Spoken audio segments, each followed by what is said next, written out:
Tuan Suami yang Kejam, ditulis oleh autor Miki Mos 24 dan Chandra Chan sebagai pengisi suara, episode 116, TSK 114. Selamat mendengarkan semuanya. Breaking news, turut berduka atas musibah yang sedang menimpa pebisnis dunia, Tuan muda Daniel Prasetyo, istri dari pewaris tunggal Prasetyo Corp, dikabarkan sedang kritis melihat bagaimana Tuan Daniel membopong tubuh istrinya keluar dari lobi hotel Kiwi dalam keadaan sekarat sore ini. Berita duka juga datang dari Klik. Daniel mematikan TV yang menggantung di dinding dalam ruangan khas dengan bau farmasi itu. Di ruang VIP rumah sakit itu, seorang wanita muda tengah berbaring di ranjang pesakitan dengan selang infus darah di punggung tangan kirinya. Daniel mendesak gusar melihat keadaan istrinya dan berita yang sudah tersebar. Memang, seminggu belakangan ini berita mengenai dirinya dan sang istri menjadi trending topik di dunia bisnis, begitu juga dalam berita siaran TV nasional dan swasta. Bahkan dalam acara tayangan gosip-gosip pesawat dunia, tak pernah Alfa memberikan kehidupan tuan muda keturunan Prasetyo itu. Kamu pikir kamu tuh kucing, punya 9 nyawa? Cerca Daniel pada tubuh yang masih terbaring lemah di atas ranjang dengan mata tertutup. Alicia mendengus mendengarnya. Ini sudah yang sekian kalinya tuan suaminya menceramahinya. Ya, sudah 30 menit berlalu, Alicia sudah sadarkan diri. Ia sempat membuka mata tadi, tapi karena yang ia peroleh hanya berbagai omelan dari tuan suaminya, Alicia memilih tidur saja. Matanya terpejam, namun ia tak bisa bergabung dengan dunia mimpi, sebab telinganya selalu saja direcoki dengan berbagai ocehan dari tuan suaminya yang tak kenal lelah mengoceh. Sudah 30 menit berlalu, Alicia yakin kini bibir tuan suaminya pasti sudah berbusa. Alicia memang sempat pingsan saat di jalan tadi, tapi setelah ditangani oleh dokter, Alicia sudah sadar. Tidak lama setelah selang infus darah mengalir ke dalam tubuhnya. Ya, ia memang wanita yang terlahir untuk selalu kuat batin dan fisik. Sudah berapa kali ku bilang kalau tubuhmu itu adalah milikku, dan dengan kurang ajarnya kau melukainya, bodoh. Daniel menendang kaki meja, melampiaskan kekesalannya. Tubuhku ya tubuhku, tuan yang bodoh. Ingin sekali Alicia berteriak, namun ia tak memiliki nyali alhasil, ia hanya bisa membalas dalam hati. Daniel, yang mulai bosan mengoceh, beranjak mendekat ke ranjang Alicia, melihat istrinya memejamkan matanya dengan nafas teratur. Sia-sia saja dia mengeluarkan suaranya, pikir Daniel, merapikan selimut di tubuh istrinya, agar tak kedinginan dengan suhu AC. Daniel kemudian beranjak menuju kamar mandi dalam ruangan Alicia, mencuci muka yang kusut akibat kejadian beberapa saat lalu. Alicia, yang mendengar suara pintu kamar mandi tertutup, sontak membuka mata. Ia menghela napas panjang, mengangkat tangan kirinya yang telah berbalut perban, kemudian tangan kanannya yang juga menancap selang infus darah. Kepala yang menoleh ke arah kantong darah. Sisa beberapa mili saja, itu berarti sudah banyak donor darah yang masuk ke dalam tubuhnya. Tangan kanannya perlahan meraba perutnya, mencemikkan bibir. Alicia merasa lapar, meminta tolong pada tuan suaminya adalah hal mustahil untuk Alicia lakukan sekarang.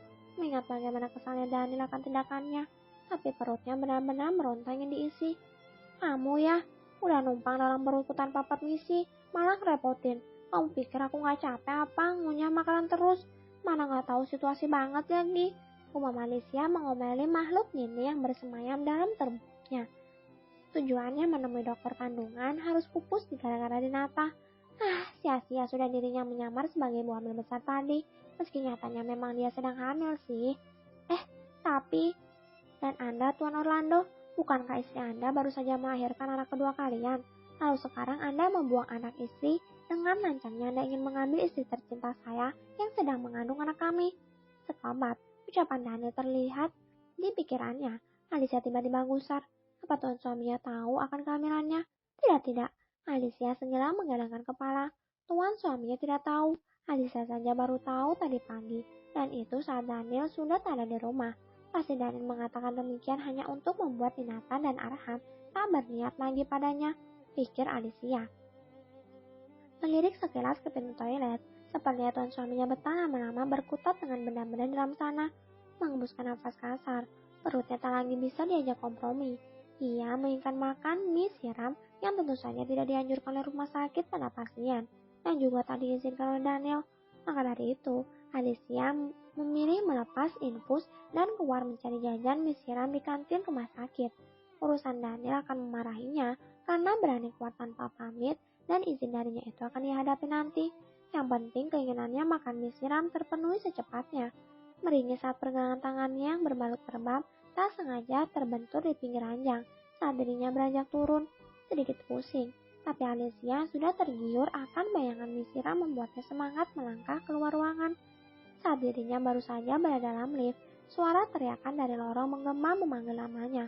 Beruntung, Daniel tak melihat memasuki lift. Jika saja Daniel tak menyewa satu lantai untuknya dirawat, Alicia yakin Daniel sudah diseret paksa keluar rumah sakit ini karena teriakan itu. Menghela nafas lega saat lift sudah berjalan turun dari lantai teratas gedung bertingkat 7 ini.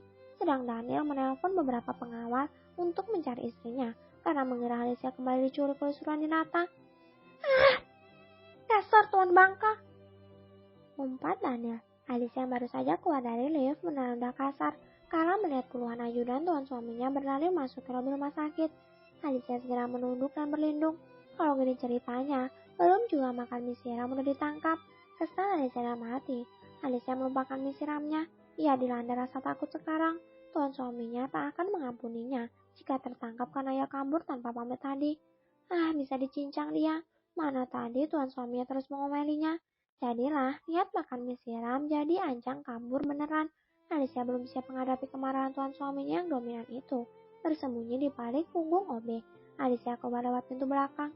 Alicia berlari kecil saat berhasil sampai taman rumah sakit. Dirinya sesekali menengok ke belakang. Jaga-jaga jika para pengawal menemukannya. Tak ingin berlama-lama, Alicia beranjak hendak ke jalan umum untuk menjauh dari rumah sakit. Namun langkahnya tiba-tiba terhenti kala mendengar dehaman keras seseorang di belakang tubuhnya. Alicia menegang. Suara itu sudah pasti milik tuan suaminya, Daniel. Tidak bisakah kamu diam dan tak berulah? Alicia mematung, bukan karena bentakan tuan suaminya, tapi karena perlakuan Daniel yang langsung merengkuh dirinya dalam pelungkat tangan Daniel setelah berucap dengan nada tinggi. Daniel bersyukur istrinya tak apa-apa. Oke para pendengar semua, sampai jumpa di episode selanjutnya. Sampai semua. Kalau kamu mau dengar audiobook lebih banyak dan gratis, segera download AudioTune.